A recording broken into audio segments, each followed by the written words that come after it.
I'm going to tell you really quickly what our assignment is today and go over it. We're going to do another practice interview, and you're going to today complete your script. So you're going to get to interview one of your classmates using the script that you want to use for your real interview. Now, they may not be able to answer all of the same questions, so you can modify it a little bit if you need to.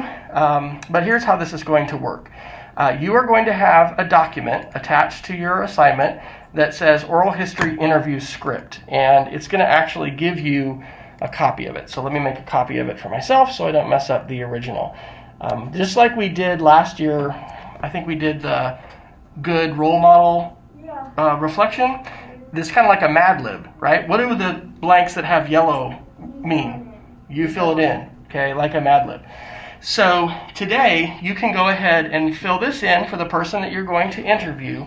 What I'm going to recommend is we have to try to not get too close. So if you can do a person who is beside you, anyway, you can take the headset off, and you all can pass that, not putting it on your ears, but you can just kind of use it as a microphone and you can pass it back and forth. So you're going to put the name of the person you're interviewing. You're going to think of the theme that you would like to do. So our three broad themes are lessons from COVID, memories of childhood, important experiences that have shaped your life, and I'm sure that, there are a lot of interesting stories that people are going to have. It's got to be appropriate, of course, and even as we're practicing, we did some, we handed up a little bit. I want you to take this one seriously, and this is going to be a practice for just like you're going to do with your actual person, okay? So you have an introduction. I have actually already filled one of these out. Let me see if I can pull up the one that I filled out already. And so you're going to want to fill out your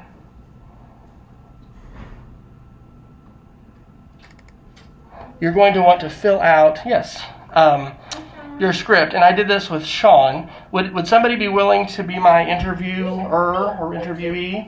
Edie, why don't you come have a seat here? And so, can anybody tell me why it really helps to have a script, even if you feel pretty comfortable and pretty fluent? What's the good thing about having a script, Elizabeth? You can always look back and change things without having to try to memorize the new thing. Yep. And it's also just, it makes you pretty comfortable because you don't have to sit there and think about what you're going to say next. You've actually just, got it written down there. Okay? All right, so I have just changed the date, and I put Edie's name in here, and I'm going to say, Edie, is it okay if I ask you about your experiences of elementary school? Sure. Okay? So, something I recommend that you do, and Edie's not going to have a ton of time, but I'm going to give her these questions a little early so she can think a little bit about it. I want to ask you about your best memories, okay? So if you can give me some examples. Worst memories from elementary school. And this is also where you want to think about what it is you want to share and say. Like if it's something that would hurt somebody else to really say it, maybe true, but you want to think about what it is that you want to say. Sometimes you can tell a story without using names too, right? But you can tell about a feeling or something that happened. And then the third question is going to be, who is a good friend to you in elementary school? And could you share about a time they really made a difference in your life? Question 4 is going to be about your favorite teacher in elementary school and something you'll never forget about them or their class or something you did.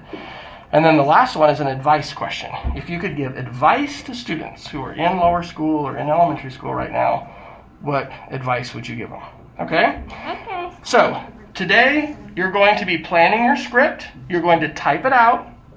And then you're going to do a practice. Now, if you're unable to find somebody to practice with, I will practice with you, or I can help you, get a person who will help you. These questions on the Great Questions list, you can use these if you want. These are all open-ended questions, right? So you're not going to ask something like, what's your favorite color? Purple. How old were you the first time you got a bike? That's a very simple question. But you can certainly make a question like that a little bit more interesting by asking them for details. So, Say how old were you when you got a bike? And, 7. Were you excited? Yeah, you could even ask for a story. You can say, "Can you tell me a story about when you got a bike and something you remember about that, or something like that?" My parents said if I could get my ears pierced, I had to either learn how to play an instrument or ride a bike. And which one did you do? Rode a bike. You rode a bike. Okay.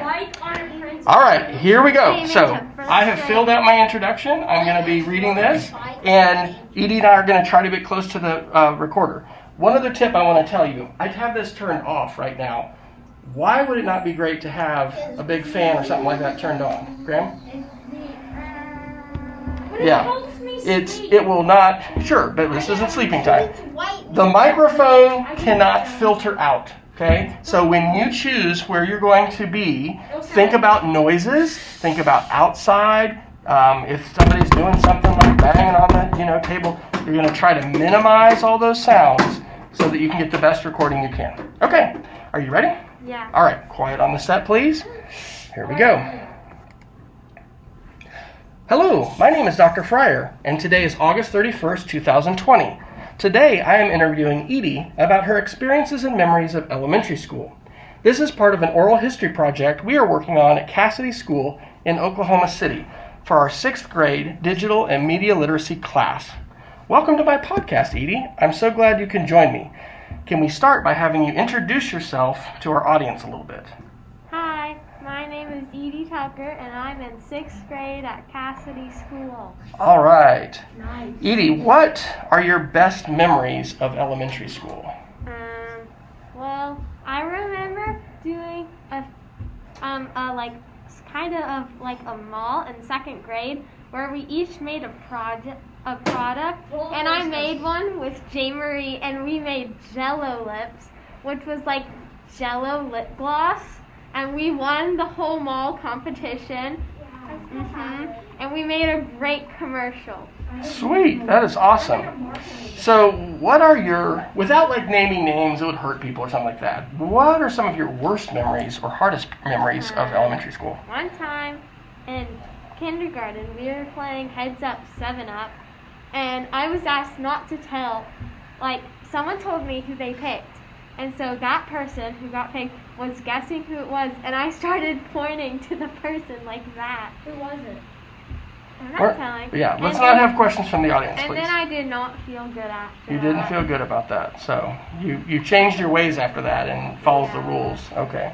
All right, next question. Who was a good friend to you in elementary school, and can you tell a story about a time when they really made a good difference in your life? Well, one of my friends in elementary school was Allison Jones, and she moved in 2nd grade, and she was really nice, and she helped me a lot, and then when she moved, I started helping her. She moved to Texas. You all still stay in touch? Yes. Okay, awesome. So, next question. Who was one of your favorite teachers in elementary school, and what is something you will never forget about them or about their class, besides the 2nd grade mall? Well, I liked all of them, basically. I really liked Mrs. Chris and Mrs. Fryer a lot, and one of my memories is when Mrs. Chris would give, the story math worksheets, and that was super fun. All right, very good. Last question. If you could give advice to students in elementary school right now, what would you tell them that you wish someone had told you when you were their age? For spelling tests, I didn't study that much in 1st grade for spelling tests. And then, my mom didn't know that we had spelling tests, and I didn't think they were a big deal. But after I got my first one back, I realized that, I had to study for them. So I started just taking a practice test every night. So study for your spelling test. That's good advice. All right. Well, thank you, Edie, for taking that time to talk with us today. I hope you have a wonderful and marvelous 6th grade year. Thank you. Ta-da! Okay, give Edie a hand. Yay. Okay, so, and you can go back to your seat. Thank you. You can see that this was about 3 minutes and 30 seconds, okay? So that's great. We're going to try to shoot for something less than 5 minutes, probably 3 to 5 minutes. what do I need to do now before I close this window? You need to file it. I need to save it. I need to save to Google Drive. So make sure that you give it a good name. I'm going to call this Interview Edie. We're not going to redo it, but one thing that you'll want to be careful of is please just use your first names. All right, we're going to share these, and it would probably not be the end of the world if we, said our last name. But as a general rule, what we try to do when we create media and we share is we'll try to use our first name. So go ahead and use your first name. The next lesson, I'm going to actually be teaching you how to do some little editing where you can cut some stuff out. But for now, we're just going to save it, and then you're going to turn that in Google Classroom, and you're going to attach that here, okay? And that's our assignment for today. Questions, Elizabeth? Not really a question, but kind of like a statement. I've actually looked at my name before, and all that showed up is perfume.